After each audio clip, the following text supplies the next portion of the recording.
Geliefdes, kom ons raak stil voor die Here.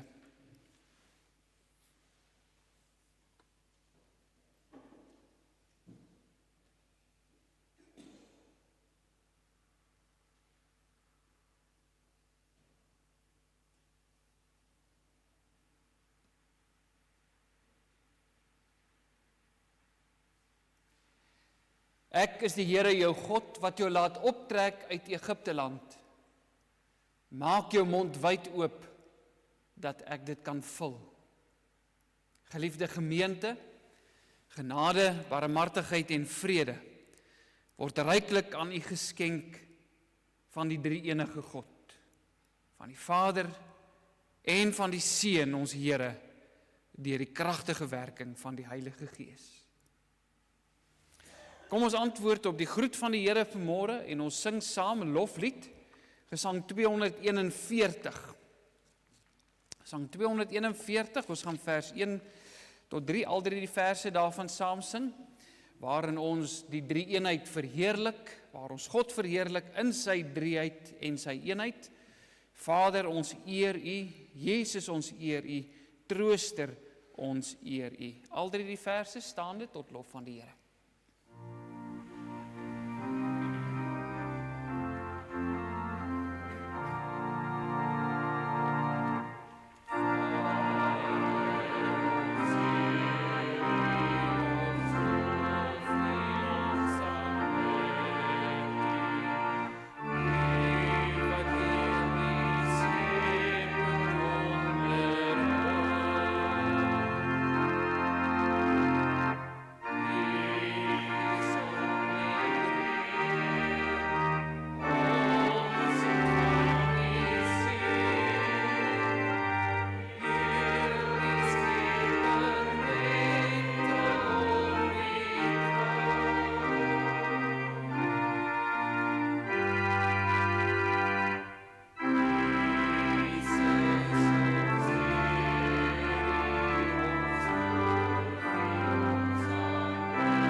Geliefdes, na die wet van die Here sing ons skuldbelydenis vanmôre uit Psalm 38.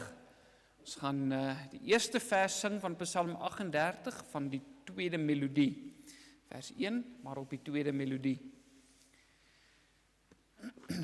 Ons luister vanmôre na die samevatting van die Here se wet, soos wat ons dit in Matteus 22 vanaf vers 34 kry. En toe die Fariseërs hoor dat hy die Sadduseërs die mond gestop het, het hulle almal saam vergader en een van hulle, 'n wetgeleerde, het 'n vraag gestel om hom te versoek en gesê: Meester, wat is die groot gebod in die wet? En Jesus antwoord hom: Jy moet die Here jou God lief hê met jou hele hart en met jou hele siel en met jou hele verstand. Dit is die eerste en groot gebod. En die tweede wat hiermee gelyk staan, jy moet jou naaste lief hê soos jouself. Aan hierdie 2 gebooie hang die hele wet en die profete.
Geliefdes, wanneer die Heilige Gees ons oortuig van ons sondes en ons laat vasgryp aan ons Verlosser Jesus Christus, sodat ons die Vader om genade smeek, dan word ons vanmôre herinner aan die belofte in Titus 3 vers 4 tot 7.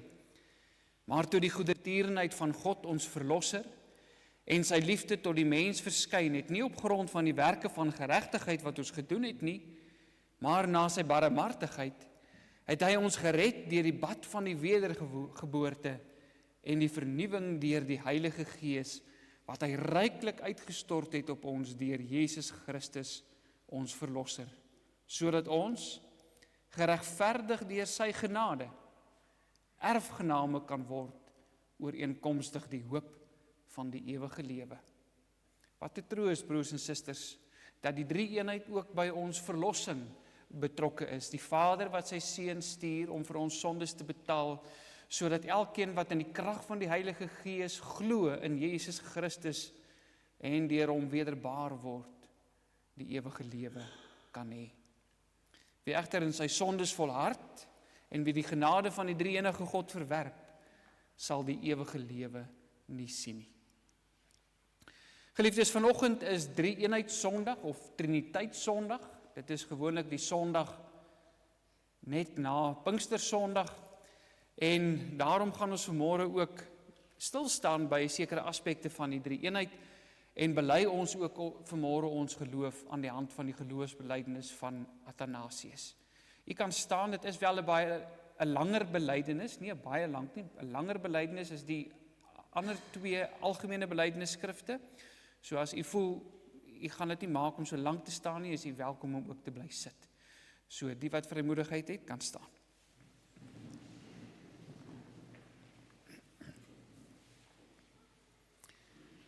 Elkeen wat salig wil wees, vir hom is voor alle dinge nodig dat hy die algemene geloof moet vashou. En die een wat dit nie geheel en al en ongeskonde bewaar nie, hy sal ongetwyfeld vir ewig verlore gaan.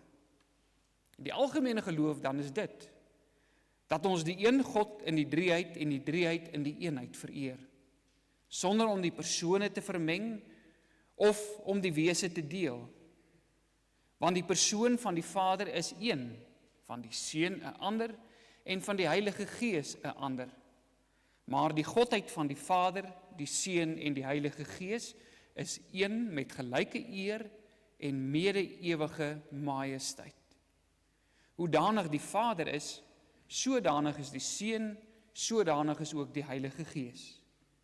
Die Vader is ongeskape, die Seun is ongeskape, die Heilige Gees is ongeskape. Onmeetlik is die Vader, onmeetlik is die Seun, onmeetlik is die Heilige Gees. Ewig is die Vader, ewig is die Seun, ewig is die Heilige Gees. Nogtans is hulle nie drie ewiges nie, maar een ewige. Net so ook nie drie ongeskapenes of drie oneindiges nie, maar een ongeskapene en een oneindige. Op gelyke wyse is die Vader almagtig, die Seun almagtig, die Heilige Gees almagtig. En tog is hulle nie drie almagtiges nie, maar een almagtige. So ook is die Vader God, die Seun God, die Heilige Gees God.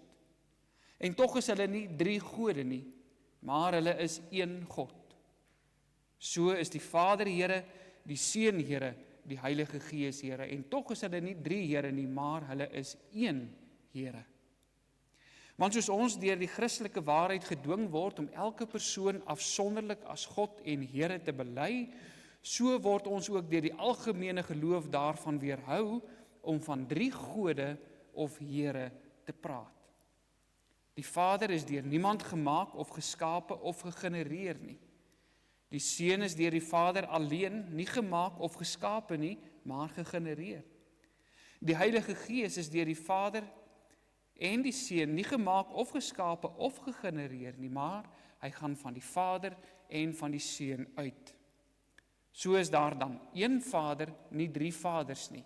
Een Seun, nie 3 seuns nie. Een Heilige Gees, nie 3 Heilige Geeste nie. En in hierdie drieheid is niks eerder of later nie, niks groter of minder nie, maar al 3 persone is mede-ewig en mede-gelyk, sodat deur alles heen, soos alreeds hierbo gesê is, en die eenheid in die drieheid en die drieheid in die eenheid vereer moet word. Wie dus salig wil wees, hy moet so oor die 3 eenheid dink.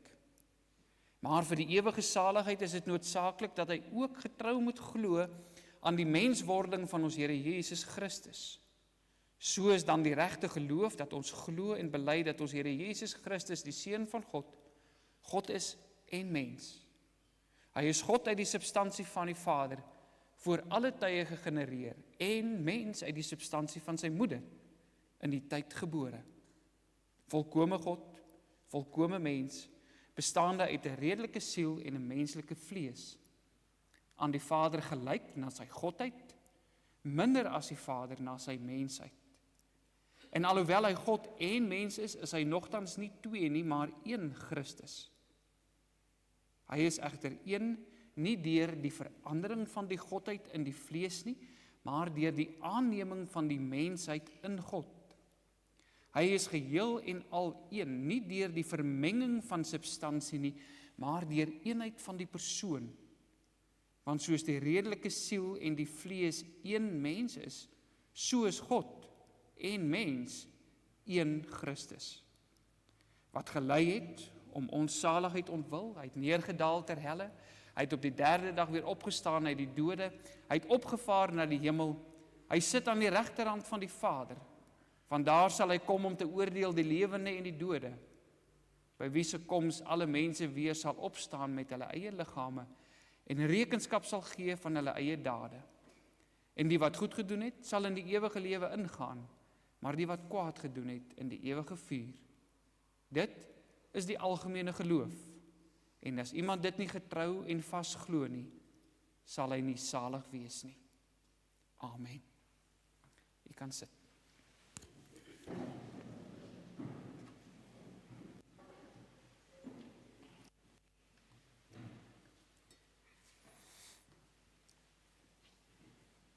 Geliefdes, ons gaan saam lees vanmôre uit Efesiërs hoofstuk 2. Jy kan so lank oopmaak daarby, en as ons klaar gelees het, gaan ons bid dat die Here ook hierdie gedeelte vir ons deur sy Gees duidelik sal maak. Ons gaan dit doen deur Gesang 93.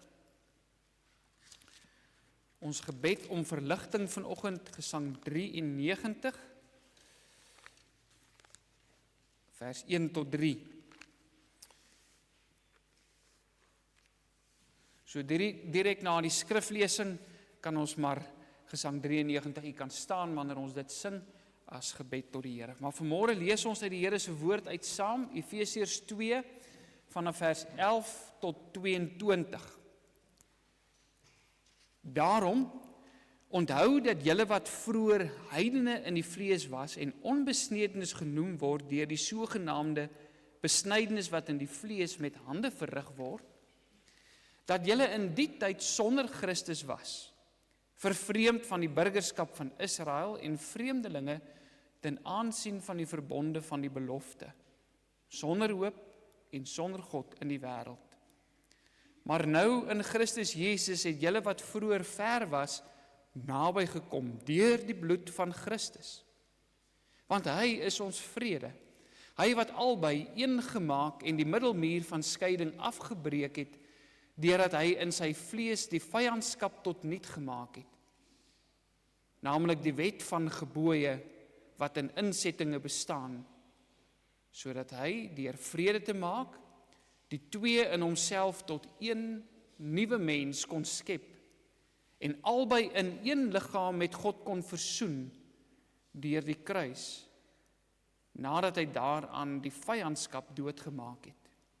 En hy het die evangelie van vrede kom verkondig aan julle wat ver was en aan die wat naby was, want deur hom het ons albei die toegang deur een Gees tot die Vader. So is julle dan nie meer vreemdelinge en bywoners nie, maar medeburgers van die heiliges en huisgenote van God, gebou op die fundament van die apostels en profete, terwyl Jesus Christus self die hoeksteen is, in wie die hele gebou goed saamgevoeg verrys tot 'n heilige tempel in die Here, in wie julle ook saam opgebou word tot 'n woning van God in die Gees. Dit is die woord van die Here.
Geliefdes, ons teksvers by die bediening van die woord vanmôre is 'n vers wat eintlik ook die drie eenheid op 'n baie duidelike manier bevestig, maar wat ons nie sommer sal aanhaal as ons iets oor die drie eenheid wil sê nie. Dit is vers 18 van Efesiërs 2. Want deur hom, dit is deur Christus, het ons albei die toegang deur een Gees tot die Vader. Deur Jesus Christus het ons albei, hiermee bedoel Paulus, die wat naby is en die wat ver is, die toegang deur een Gees tot die Vader. Geliefde gemeente van ons Here Jesus Christus, in 1977 het NASA die Voyager 1 ruimtevaartuig gelanseer. Die doel van die vaartuig was om ons sonnestelsel te bestudeer en data en inligting in te samel en terug te stuur na die aarde toe, maar uiteindelik om ook in die buitenste ruim, buite ons sonnestelsel uit te gaan en as dit moontlik is, inligting vir ons terug te stuur. Nou hierdie vaartuig is al vir meer as 47 jaar lank op 'n traject, wat hom al verder weg van die aarde af, al hoe dieper in die buitenste ruim inneem. En een van die merkwaardige dinge is dat NASA steeds in staat is om deur middel van radiogolwe met Voyager 1 te kommunikeer. Al is hierdie vaartuig alreeds sowat 25 miljard kilometer van die aarde af weg. Kommunikasie is steeds moontlik. Maar broers en susters, die mens het 'n behoefte om oor baie groter afstande as selfs 25 miljard kilometer te kommunikeer. Of mense gelowig is, en of hulle nou nie gelowig is nie, daar is tog hierdie bewustheid by ons dat daar 'n ander bestaanswerklikheid is as die een waarin ons onsself nou bevind. Hoe weet ons mense het hierdie bewustheid? Ons sien dit in die tipe flieks wat ons maak. Ons weet watter films is dit wat ons eintlik fascineer en ons laat wonder en laat dink. En jy besef, dis mense daar buite wat met hierdie goed worstel, wat wonder en sê, is daar nie iets soos nog 'n bestaanswerklikheid buiten die een waarin ons leef nie? Dink maar net aan flieks soos Interstellar, Inception, Source Code, Deja Vu, The Time Traveler's Wife, en daar seker nog 'n hele klomp wat 'n mens sou kon noem, wat iets weerspieël van die mens, wat 'n behoefte het en 'n bewustheid het van hierdie ander bestaanswerklikheid.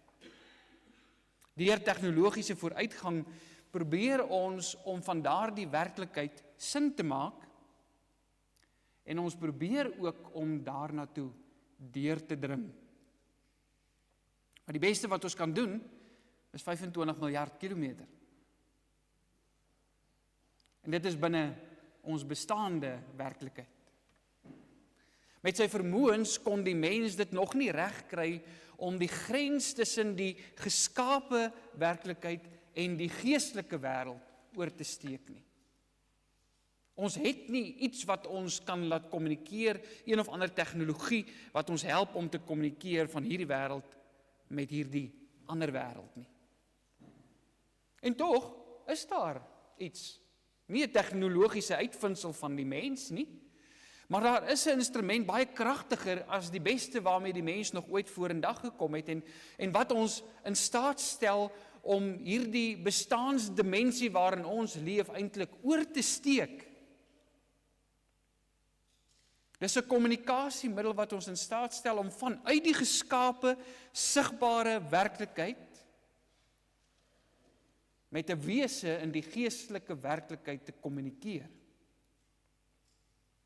Om met hom gesprekke te voer, om intimiteit met hom te beleef, om gemeenskap met hom te hê. Broers en susters, ek wil hê jy moet vir 'n oomblik dink wat dit beteken.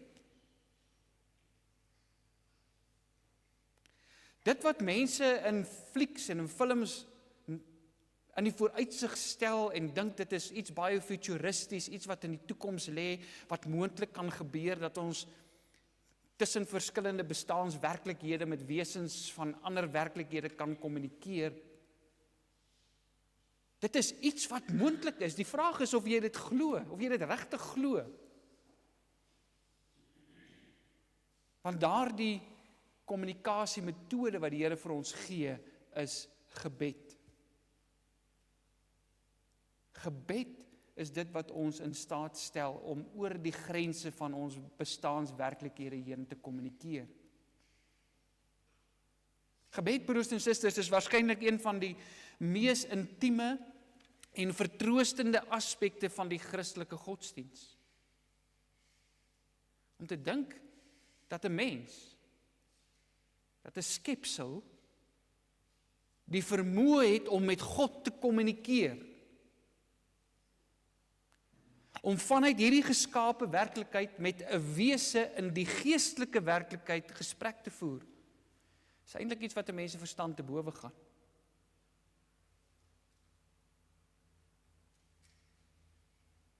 Waar as jy dit regtig glo?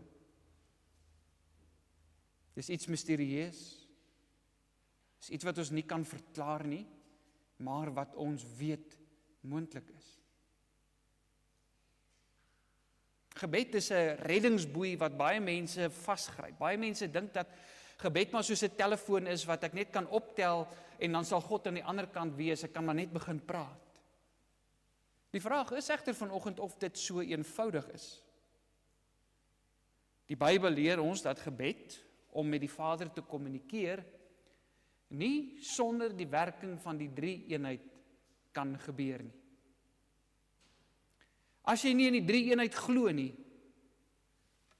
dan het jou gebed dalk 'n adres, maar daar is geen rede waarom die Vader nodig het om hom aan jou te stuur nie. En daar is ook geen innerlike motivering om met hom te praat nie. Die tema dis op hierdie Triniteit Sondag, gebed tot die Vader is net moontlik in Christus deur die Heilige Gees. Miskien sal jy vanoggend wonder, broers en susters, hoe ons by 'n tema oor gebed uitkom uit 'n teksgedeelte wat praat oor heidene en Jode wat deur Jesus Christus met God versoen is. Dit is so dat hierdie gedeelte nie in die eerste plek oor gebed gaan nie, maar die onderliggende teologie, die boodskap wat ons eintlik hier kry, is 'n boodskap wat ook van toepassing is op ons gebedslewe. In hierdie gedeelte verduidelik Paulus wie almal toegang tot die Vader het en hoe dit gebeur dat mense toegang tot die Vader kry. Want ons moet onthou, God bewoon eintlik 'n ontoeganklike lig.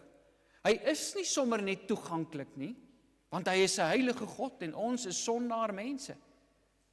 In vers 18 skryf Paulus aan die gelowiges in Efese dat beide die heidene en die Jode, ons albei, sê hy, deur Jesus Christus en deur die Heilige Gees toegang tot die Vader het. Om toegang tot die Vader te hê, geliefdes, is die kern van ons geloof en dis ook die belangrikste aspek van ons gebedslewe. Om toegang tot die Vader te hê beteken dat jy toegang tot sy vaderlike liefde en genade het wat die ewige lewe moontlik maak. Maar jy het ook toegang tot sy vaderlike versorging.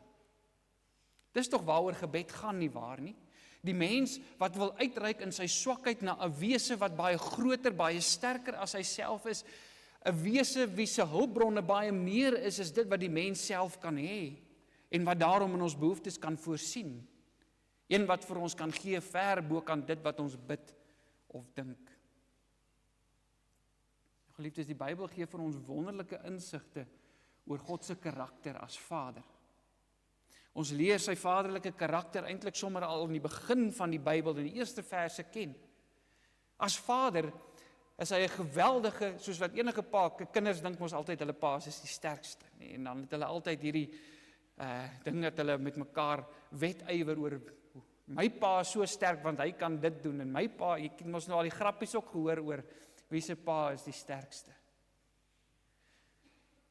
Maar gelowiges kan sê, ons Vader is die sterkste, in die sin dat hy die vermoë het om uit niks uit nie iets te skep. Hy het 'n skepingsvermoë wat geen ander wese het nie. Maar hy skep nie net nie, hy is ook voortdurend betrokke by die skepping, hy sorg daarvoor, hy regeer daaroor en hy sorg dat alles volgens sy beplanning verloop. Daar is geen oomblik, geen sekonde van ons bestaan waarin hy nie in beheer is nie. As Vader is hy ook die bron van alles wat goed is. Hy is soos 'n fontein wat aanhou om sy goedheid uit te stort en ons kan daarvan drink totdat ons versadig is. As jy meer wil lees oor die vaderskap van ons hemelse Vader, kan u na die Heidelbergse Katekismus vraag en antwoord 26 en artikel 13 van die Nederlandse geloofsbelijdenis gaan, waar hierdie gedagtes oor God as ons Vader vir ons saamgevat word. In die Nuwe Testament vergelyk die Here Jesus God se vaderskap met die van 'n aardse vader. Hy sê, kom ons vergelyk die twee met mekaar. Hy sê, en dan is ons hemelse Vader baie meer, baie groter, baie beter as wat enige aardse vader ooit sal kan wees. Hy ken sy kinders se behoeftes. Hy weet om vir ons te gee wat goed is. Anders as iemand hier op aarde wat baie keer vir jou die slegte sal gee, terwyl jy eintlik die goeie nodig het, sal hy altyd vir jou gee wat goed is. Nie noodwendig wat jy dink vir jou goed is nie, maar hy sal vir jou gee wat hy weet vir jou goed is. En hy het natuurlik ook die vermoë om daarin te kan voorsien. Hoekom? Want hy is ons Vader wat in die hemele is. Daar is dus geen beter adres waarheen jy jou gebede kan of wil rig nie. Dit is juist sy eienskappe as Vader wat ons na hom toe aantrek. Dit is wat hom aanbiddingswaardig maak. As jy toegang tot die Vader het, dan het jy toegang tot die skatkamers van die hemele en staan die engele gereed om jou te bedien. Maar die vraag is, broers en susters, of enige iemand sommer net toegang het tot die Vader of nie. Kan ons sommer net in sy teenwoordigheid instap en hom as Vader aanspreek en aanspraak maak daarop dat hy soos 'n Vader vir ons moet sorg? Watter reg, dink bietjie mooi daaroor, watter reg het enige een van ons om met ons versoeke na hom te kom en hom ons Vader te noem?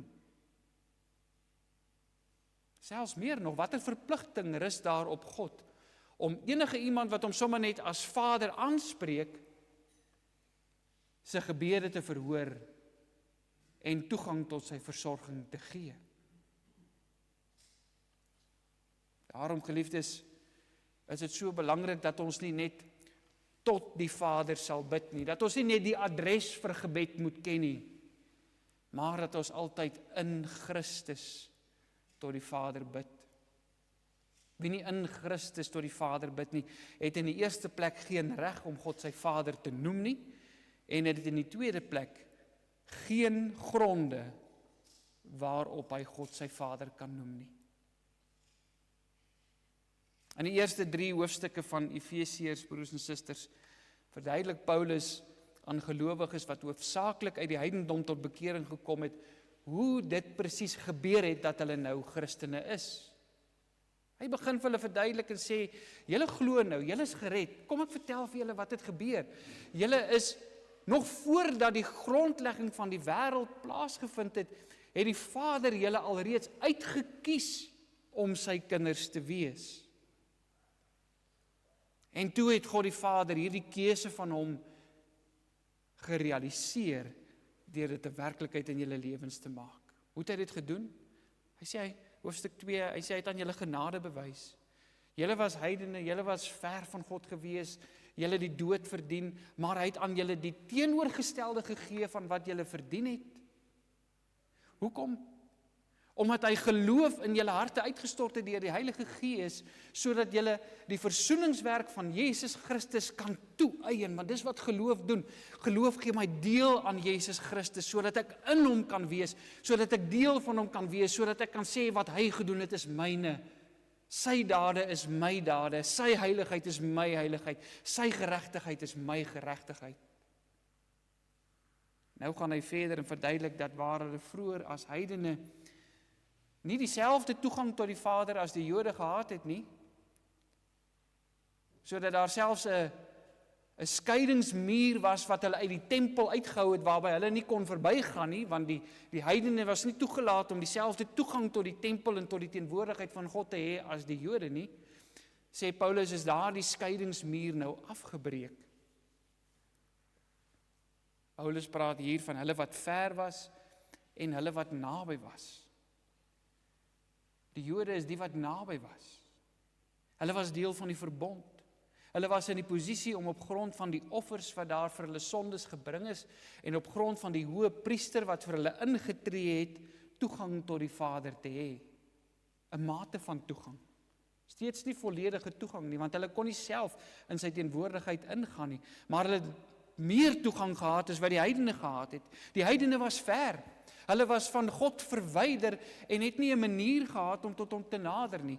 Hulle was, soos vers 12 sê, vervreemd van die burgerskap van Israel en sonder God in die wêreld. Hulle het geen reg gehad om hom Vader te noem nie. Paulus se betoog is dat daar nou 'n offer is wat vir enige iemand, maak nie saak of jy uit 'n heidense agtergrond uitkom nie en of jy uit 'n Joodse agtergrond uit nie.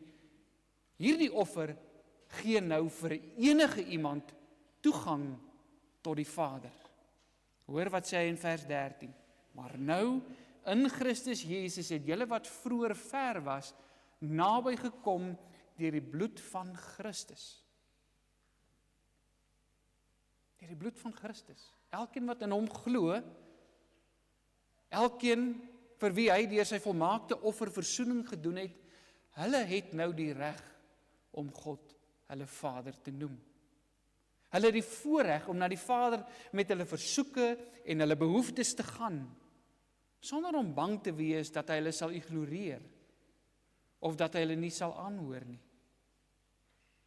Die gronde vir ons toenadering, broers en susters, die rede waarom die Vader na elkeen van ons wat sy kinders is, wil luister, is nie omdat ons in ons eie naam na hom toe gaan nie, maar omdat ons in die naam van sy seun, sy geliefde seun, na hom toe gaan.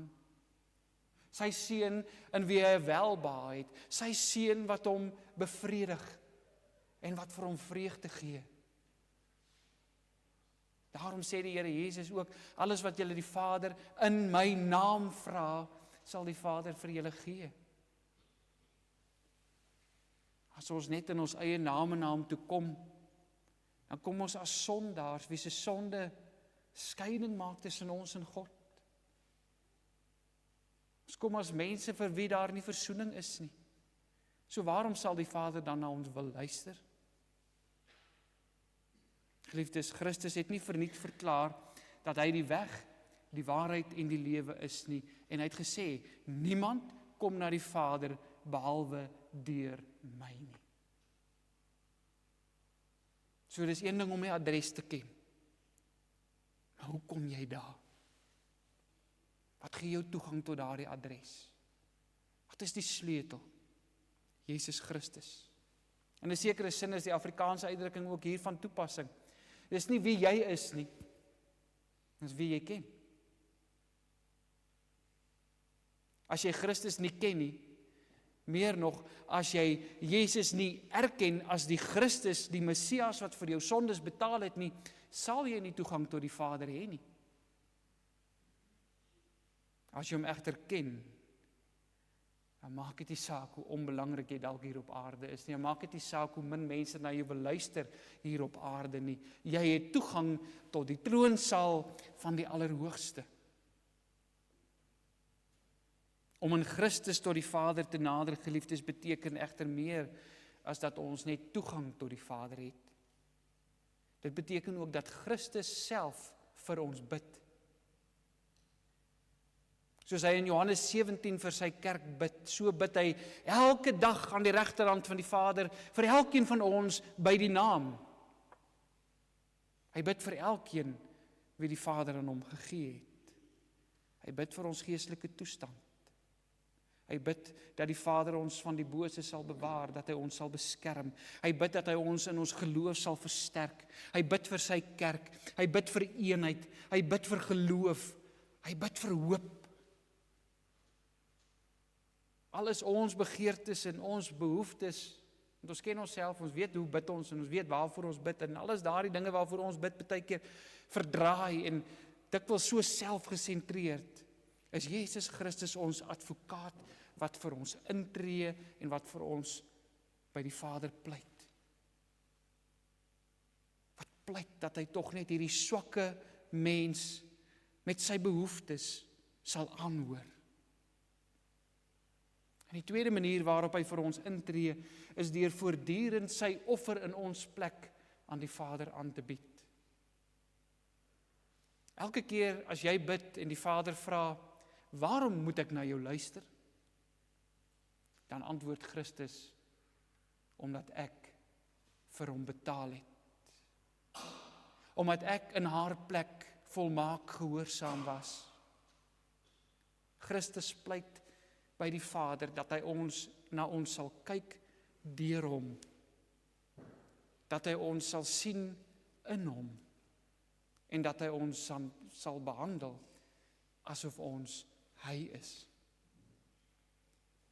Broers en susters, verstaan nie wat die Here besig is om vir ons te sê? Iemand wat nie in Jesus Christus glo nie, het geen versekering dat sy gebede by die regte adres gaan uitkom nie, al ken jy die adres. En as dit dalk nog daar uitkom, het jy geen gronde waarom God na jou gebed moet luister nie.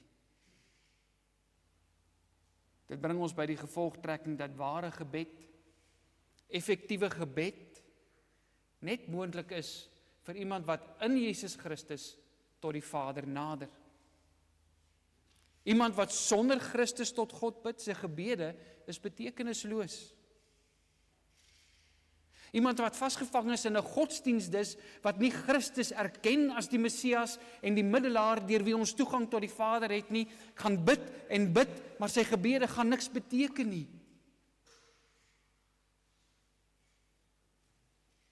Derdens, geliefdes, sê Paulus in vers 18, is toegang tot die Vader nie net moontlik deur Christus nie, maar ook deur die kragtige werking van die Heilige Gees. As ons deur die Nuwe Testament blaai, sien ons watter kragtige rol die Heilige Gees speel. Hy is immers die een wat geloof in ons bewerk. Hy is die een wat ons die vermoë gee om in Jesus Christus as ons verlosser te glo. Sonder die Heilige Gees is dit onmoontlik om te glo dat Jesus Christus die verlosser is. Want niemand kan sê dat Jesus die Here is, behalwe deur die Heilige Gees nie. So herinner Paulus ons in 1 Korintiërs 12 vers 3. In Romeine 8 vers 15 herinner Paulus ons dat ons die gees van aanneming tot kinders van God ontvang het. En dit is deur sy kragtige werking in ons dat ons enigsins kan uitroep, Abba, Vader. Broers en susters, gebed is nie in die eerste plek 'n bewys dat ek met God besig is nie. Die oomblik wanneer ek God se naam op my lippe neem en hom aanroep, dan moet ek weet, God is deur sy Gees met my besig, want ek kan net sê, Abba, Vader, as die Gees in my werk. Wat 'n wonderlike gedagte is dit nie. Gebed is nie in die eerste plek ek wat met God besig is nie, maar God wat met my besig is. Hy werk in my. Sy Gees werk kragtig in my, sodat ek aan Jesus Christus as my verlosser kan vashou en in sy naam met my versoeke na die Vader kan gaan. Die Gees doen egter meer as net om aan ons geloof in Jesus Christus te gee. In Romeine 8 vers 26 lees ons, en net so kom ook die Gees ons swakhede te hulp, want ons weet nie reg wat ons moet bid nie, maar die Gees self tree vir ons in met onuitspreeklike sigtinge. Dit beteken nie dat die Gees in ons plek bid nie.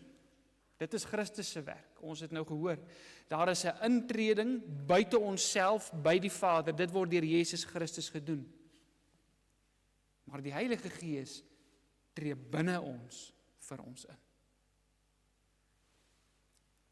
Sodat ons kan weet wat om te bid en hoe om te bid. Hy kom ons tegemoet in ons swakhede. Hy sorg dat ons nie net met ons begeertes en ons lofprysinge aan die Vader bekend maak nie, maar dat daardie begeertes en daardie lofprysinge van ons deur die gedagtegang van Christus gevorm word. Hy vorm ons gedagtes. Vorm ons behoeftes, hy vorm ons begeertes. En hoe meer die Gees in ons werk, hoe meer klink ons gebede soos Christus in. En hierin sien ons God se genade. Want ons begeertes is dikwels verwronge deur ons sondes en daarom vra ons baie keer verkeerde dinge. Die Gees verlig egter ons verstand sodat ons die heerlikheid van God se majesteit en die evangelie van Jesus Christus kan begryp. Dat God se wil vir ons pragtig en vreugdevol raak. en dat ons bo alles sy heerlikheid begeer. Die Gees hervorm ons begeertes en ons motiewe. Geliefdes, gebed is 'n bonatuurlike kommunikasiemiddel, waardeur dit vir mense moontlik is om met die almagtige God te praat. Gebed stel ons in staat om vanuit hierdie geskape werklikheid met die geestelike werklikheid kontak te maak. Om egter waarlik te bid, om werklik met die Vader van alle dinge te praat en jou behoeftes aan hom bekend te maak, vereis geloof in die drie enige God, Vader, Seun en Heilige Gees. Sonder die betrokkenheid van al drie persone sal geen gebed ooit effektief wees nie. Die Vader is die adres van ons gebede, maar ons gebede en ons versoeke word net by daardie adres ontvang wanneer dit in Christus daar aankom. Hy is die gronde vir ons gebede. Maar uiteindelik sal niemand sonder die Heilige Gees kan of wil bid nie. Hy gee ons die vrymoedigheid om te bid. Hoekom? Want hy bind ons aan Christus en deur Christus bind hy ons aan die Vader, sodat ons waarlik kan bid, Onse Vader. Geliefdes, die leer oor die drie eenheid raak elke aspek van ons geestelike lewens. Die Vader red ons deur Christus en in die krag van die Heilige Gees. Daarom bid ons nou deur die Gees in Christus tot ons hemelse Vader. Mag ons vanoggend opnuut verwonderd wees en dankbaar buig voor die drie enige God. Amen. Kom ons bid saam.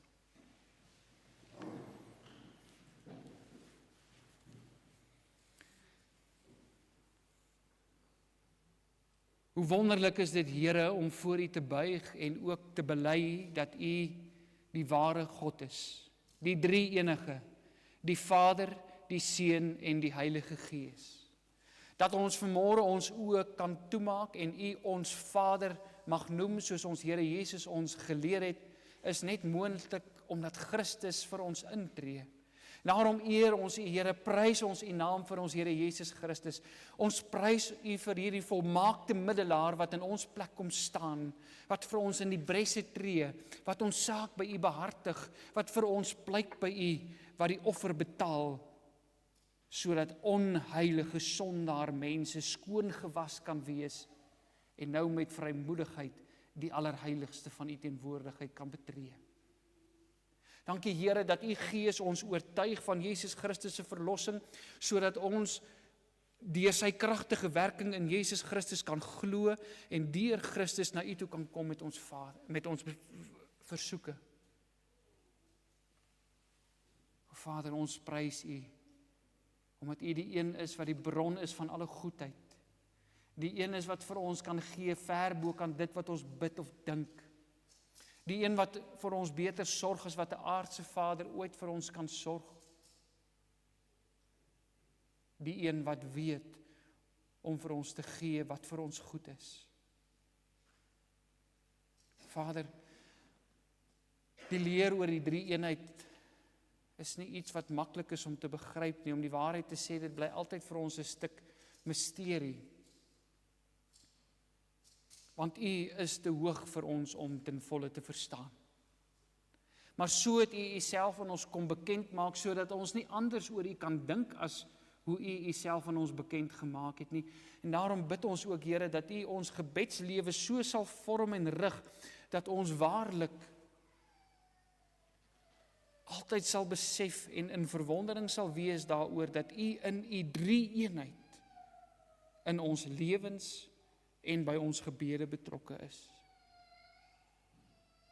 Vader, help ons om te bly bid. O Gees van God, werk kragtig in ons, dat ons vrymoedigheid sal hê. O Here Jesus, bly vir ons pleit. Bly vir ons intree, want dan weet ons Vader, U hoor ons gebede. Vergewe uit genade ons swakhede en ons sondes. Ons bid vanmôre, Here, ook vir hulle wat U nodig het, hulle wat 'n behoefte het, hulle wat deur baie moeilike tye gaan, hulle wie se geliefdes baie ernstig siek is. Here, en hulle wat as het ware die dood in die oë moet staar. Ons bid vir hulle, Here, wees by hulle.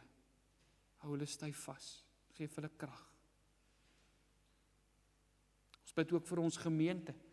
Ons bid vir die bediening in hierdie gemeente. Ons bid vir die betrokkenheid van ons lidmate. Ons bid, Here, dat die evangelie sal uitgaan vanuit hierdie gemeente in ons gemeenskap.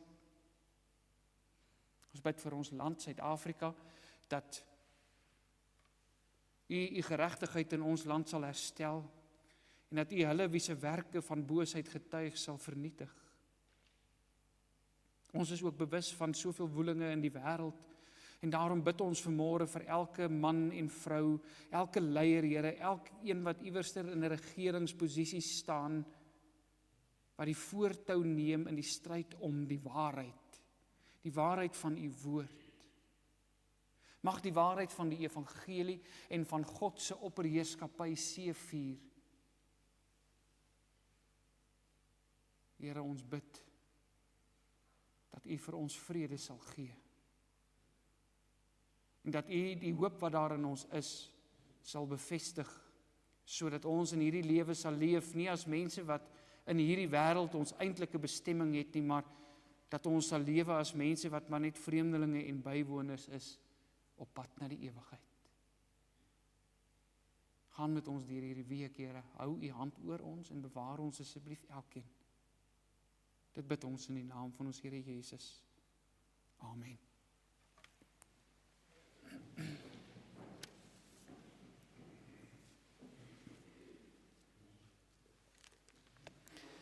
Geliefdes, jy kan oopmaak by Gesang 235.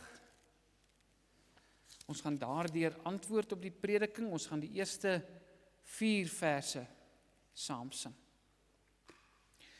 O God, ons wil U altyd deur in Christus as ons Vader eer en deur die leiding van U Gees ook in gebed gehoorsaam wees. Kom ons sing die eerste 4 verse, Gesang 235, dan bly staan hier vir die uitspreek van die seën.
Geliefdes, ontvang die seën van die drie-enige God en gaan in sy vrede. Die genade van ons Here Jesus Christus, die liefde van God ons Vader en die gemeenskap van die Heilige Gees bly met julle elkeen. Amen.